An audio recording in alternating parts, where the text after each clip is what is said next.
Good morning. Science class prep 2 के लिए आज जो एग्ज़ाम का रिवीजन वर्क चल रहा है उसमें आगे आज आपको अगला क्वेश्चन की ओर हम बढ़ेंगे। अभी तक odd one out, fill in the blanks और टाइप्स ऑफ प्लांट्स, इसके अलावा पार्ट्स ऑफ प्लांट्स, ये सब आपको कराया जा चुका है। आज से इस कड़ी में ट्रू और फॉल्स पर हम आज बात करेंगे, आपको बताएंगे। T for true and F for false. जहाँ ट्रू है वहाँ T लिखना है कैपिटल में और F जहाँ फॉल्स के लिए। आइए पहले शुरुआत करते हैं।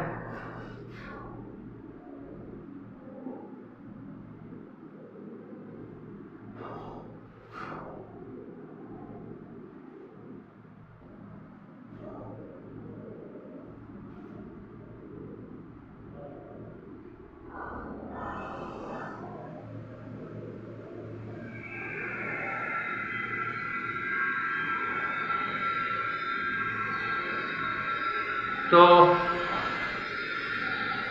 इसमें आज ट्रू फॉल्स के लिए क्वेश्चन है।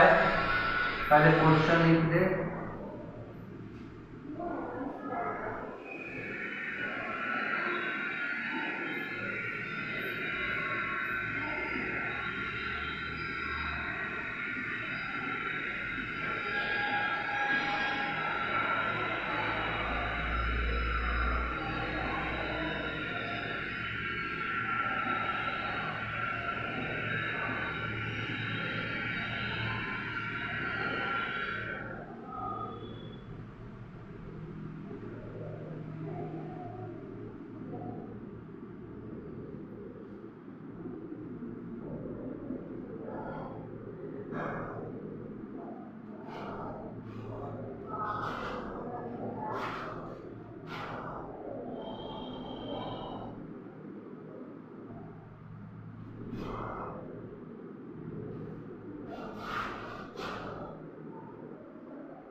यस, पहला क्वेश्चन है cacti are type of desert plant.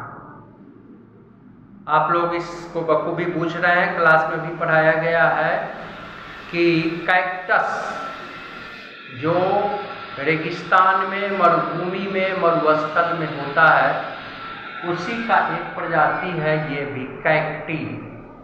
ये रेगिस्तान में ये उगता है ये पौधा। तो ये कैक्टस, कैक्टी, ये सब एक ही तरह के हैं, कांटेदार होते हैं। इनका जो स्टेम होता है उसमें बड़े बड़े लंबे कांटे होते हैं और इनके स्टेम, और ये स्टेम थोड़ा मोटा और चपटा टाइप का होता है और इसमें चपटे के अंदर लिक्विडिटी रहती है, तरलता रहती है, यानी उसमें पानी की कुछ मात्रा रहती भी है।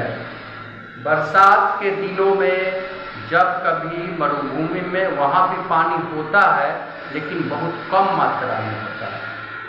और ये जो पौधे हैं ये उसी टाइप के हैं, जहाँ पानी कम होता है वहाँ भी ये उग जाते हैं और जीवित रह पाते हैं।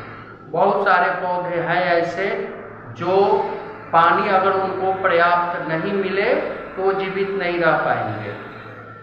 लेकिन मरुभूमि में ऐसी हालत है कि ऊपर भी पानी नहीं, बालू ही बालू, और नीचे भी अगर उनकी जड़ें जाती है तो वहाँ से भी उनको पानी नहीं मिल पाता है।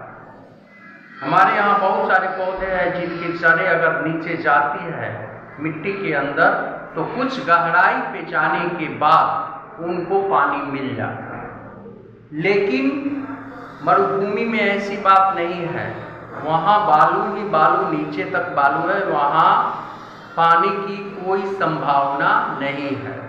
हाँ, बरसात के दिनों में कभी थोड़ा पानी हुआ तो उस पानी को ये लोग स्टोर भी कर लेता है और इनकी तना में, और ये चपटी चपटी ये पत्तियां टाइप की, पत्ता तो नहीं होता लेकिन इनके तना मोटे मोटे होते हैं और उनके अंदर अगर आप काटिएगा तो चिपचिपा सा पानी के जैसा लिक्विडिटी टाइप का आपको उसमें नजर आएगा। और ऐसा सुनते हैं कि गर्मी के दिनों में अगर कोई प्यासा, अगर कोई मरुभूमि में है उसको प्यास लग जाता है तो वो उस तना को काट करके और चूस लेता है और प्यास को थोड़ी देर तक के लिए कम कर लेता है। ऐसा भी होता है। और दूसरी एक और कारण है कि बहुत सारे पौधे पानी के अभाव में वो पत्तियां जो है वो स्पाइस कांटे टाइप का हो जाता है, और कांटे टाइप का हो जाता है तो उनको एक प्रोटेक्शन मिल जाता है। जानवर उनको खा नहीं पाते हैं, क्योंकि जानवर खाएंगे कैसे, वो तो कांटा होता है और उनको हल जाएगा। और वहाँ जानवर ज़्यादा तो ऐसे तरह के होते नहीं, मरुभूमि में तो ज़्यादातर ऊँट ही आपको मिलेंगे और दूसरे जानवर तो वहाँ किसी को रहने का उपाय नहीं है।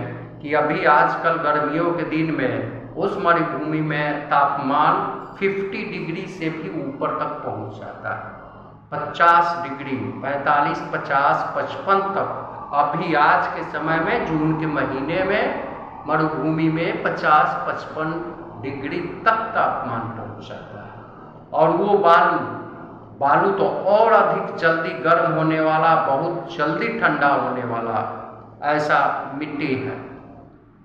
तो वो बालू में जब 50 डिग्री और 55 डिग्री या 45 डिग्री तक जब तापमान जाएगा तो उसमें जानवर क्या कोई भी आदमी 1 मिनट के लिए रुकना वहाँ मुश्किल है।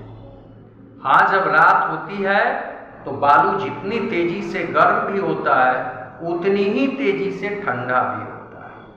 तो रात में फिर बालू ठंडा भी हो जाता है, लेकिन तब तक दिन में कोई जानवर या आदमी को रुकने का गर्मियों के दिन में कोई सवाल नहीं है।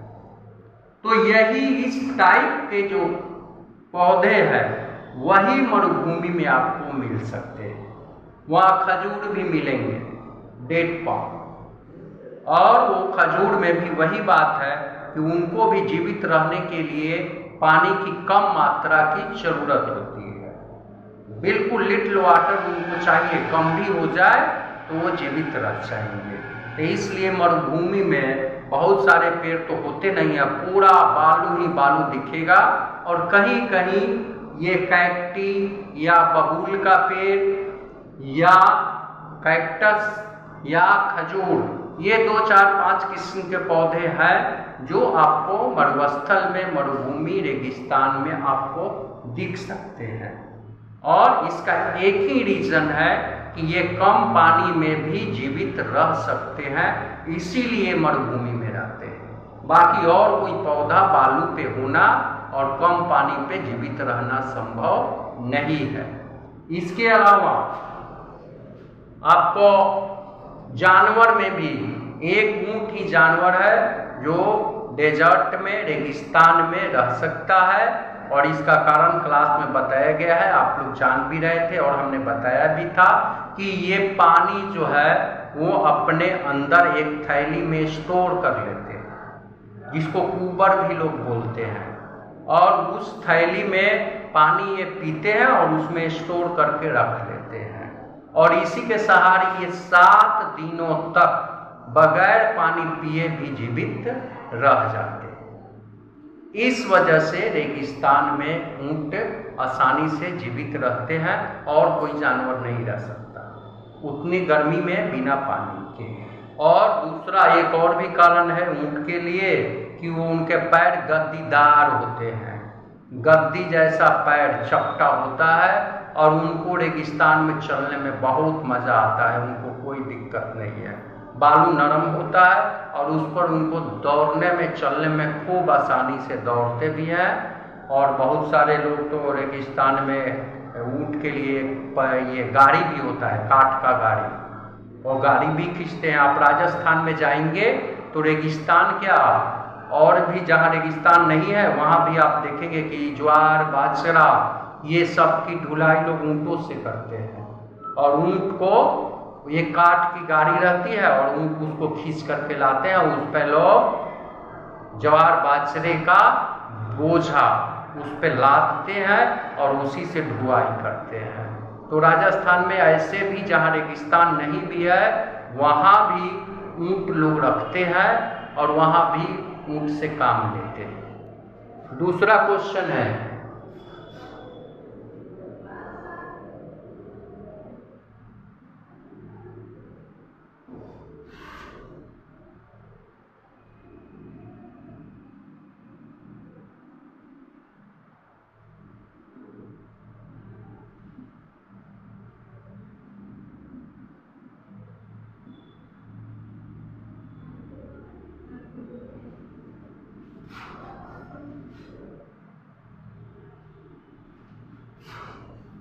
यहाँ इसमें हमको कैक्टी वाले में लिख देना है टी। तो ये सेंटेंस ट्रू है। Cacti are type of desert plant, अभी मैंने बताया ये सही है स्टेटमेंट। टी हमने लिख दिया, कैपिटल टी लिखना है, बताए भी हुए हैं, स्मॉल नहीं लिखना है क्योंकि टी और एफ में आप लोगों का अंतर नहीं होता। फिर भी बहुत सारे बच्चे को समझाने के बावजूद गलती करते ही हैं, वो स्मॉल में टी और एफ लिखते हैं। लेकिन उनको बार बार बताया गया है कि आप टी कैपिटल में, यहाँ भी लिखा हुआ है राइट टी फॉर ट्रू, यहाँ टी आपको कैपिटल में लिखना है ताकि समझ में आवे स्पष्ट रूप से। दूसरा है lotus is a type of water plant. Lotus means मालूम है, लोटस मीन्स कमल। कमल एक पानी, वाटर प्लांट यानी पानी में उगने वाला पौधा का प्रकार है। कमल एक पानी में उगने वाला यानी वाटर प्लांट का एक टाइप है, एक प्रकार है। आप खुद से देखिए ये ट्रू है कि फॉल्स है। और आप लोग जानते भी, आप लोगों ने क्लास में आंसर दिया भी है क्योंकि सब लोग जानते हैं कि लोटस पानी में ही उगता है। यह एक्वेटिक प्लांट है, जलीय पौधा। और इसी कड़ी में आपको ये भी, जैसे मैंने आपको ये बताया कि ये डेजर्ट में होता है, उस तरह बहुत सारे पौधे हैं जो जल में ही होंगे, वो सूखे जमीन पे नहीं उग सकते, जिसका एक एग्जाम्पल लोटस है। और लोटस को आप सूखे में उगा ही नहीं सकते, उग ही नहीं सकता और रह भी नहीं सकता। तो लोटस पानी में ही जन्म लेता है और उसी में वह बिल्कुल ठीक से रहता है। और इसके बारे में एक बार और बताए भी थे कि लोटस के पत्ता पानी में रहता है लेकिन उस पे पानी का असर नहीं होता। जल में रहने के बावजूद पानी उसमें सटता नहीं है। पानी अगर उस पे आप डालते हैं तो पानी सिकुड़ करके ऐसे गोला हो जाएगा और फिसल के निकल जाएगा, फिसल जाएगा और पत्ता सूखा के सूखा। बाकी आप किसी पत्ता को पानी में भिगाइए, वो भींगा रह जाएगा। केला का पत्ता हो, कोई भी पत्ता पानी में हम भिगाते हैं तो आप उसको पानी हटा देने के बाद भी आपका भीगा हुआ रहेगा। लेकिन कमल का पानी उस पर मारिए और पानी गोला होकर के साफ निकल जाएगा, पत्ता आपका सूखा का सूखा है। तो कमल की पत्ते की ये खूबी है कि जल में रहने के बावजूद भी उस पे पानी का असर नहीं होता। अध्यात्म में इसके बारे में बहुत सारी बातें कही गई है, लेकिन आपको अध्यात्म का पाठ भी पढ़ाना है नहीं। बहुत सारे भक्ति मार्ग में पद्म पत्रम के बारे में यानी कमल के पत्र के बारे में बहुत सारे बातें बताई गई है, लेकिन आप लोगों का यह विषय अभी है नहीं, इसलिए उस पर हम बात नहीं करेंगे। लेकिन यह बात ख्याल में आ गया है कि जल में रहने के बावजूद, यानी इसका सीधा मीनिंग है कि कोई भी आदमी अगर कुसंगति में रहने के बावजूद उस पर कुसंगति का असर नहीं होता है। कोई भी आदमी दुर्जन आदमी के साथ, दुष्ट आदमी के साथ अगर वह रहता है, फिर भी उस पर उसका दुर्जन का जो प्रभाव है वह उस पर नहीं पड़ता। बस सीधा सीधी मीनिंग ये है। तो ये तो खैर सबको जानने का विषय है, बच्चे हो या बड़े हो, क्योंकि अगर हम किसी वैसे लोगों के साथ भी अगर हैं तो उनकी अच्छाई से मतलब रखना चाहिए, उनकी बुराई से कोई लेना देना नहीं। सेम कमल के पत्ते का यही बात है, पानी में रहकर भी पानी से उसका कोई रिश्ता नहीं है। तो आइए हम ये जानते हैं कि लोटस एक पानी में उगने वाला पौधा का प्रकार है। ये आप भी जानते हैं कि ये सेंटेंस सही है, तो इसको हम ट्रू लिख सकते हैं।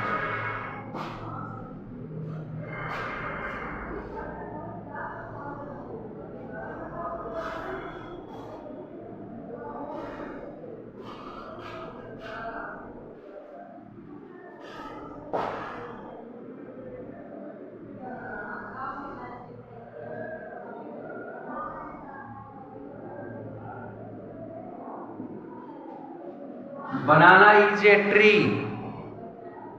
केला का पेड़ एक पेड़ है। केला का पेड़ जो है, बनाना इज ए ट्री, उसको पेड़ लोग कहते हैं। ऐसे बोलचाल की भाषा में केला के पेड़ लोग बोल देते हैं। तो ये केला का पेड़ ट्री के कैटेगरी ग्रुप में नहीं आता, ये एक हर्ब्स है। केला का पेड़ एक हर्ब्स है और इसके पीछे कारण यही है कि केला का पेड़ हरा होता है, ग्रीन स्टेम होता है, और हर्ब्स की एक विशेषता है कि उसके स्टेम जो होते हैं वे ग्रीन होते हैं। तो बनाना इज ए ट्री, केला एक पेड़ है, ये स्टेटमेंट गलत है, ये फॉल्स है।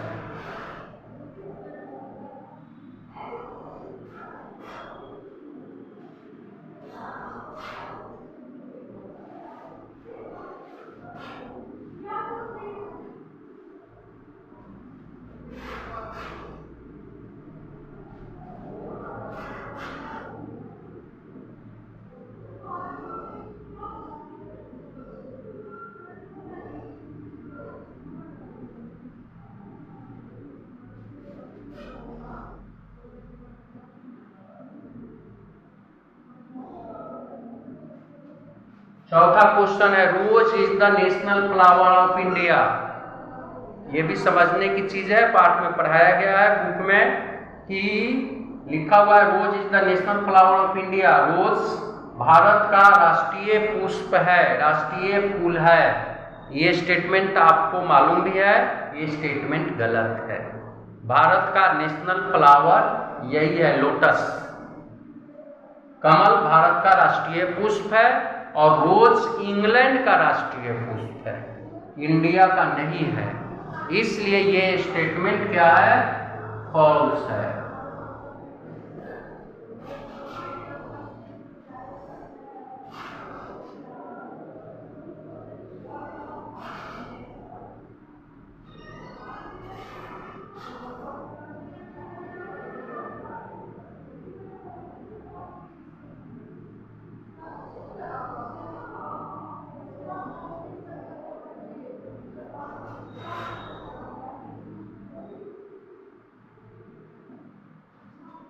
और watermelon has 50% water.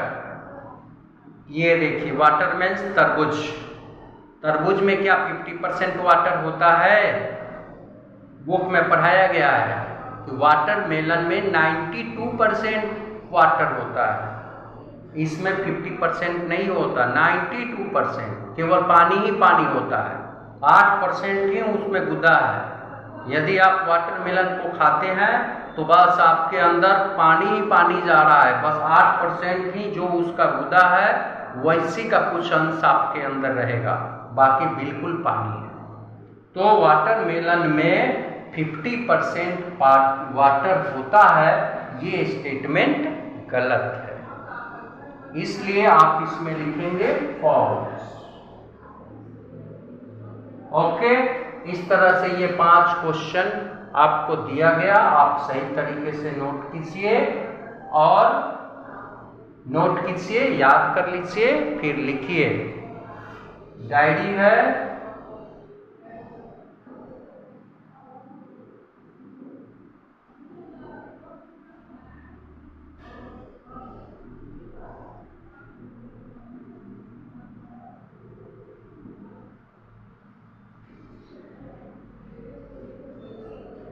Learn and right given work. सावधानी से इसको लिखेगा, स्पेलिंग मिस्टेक नहीं हो।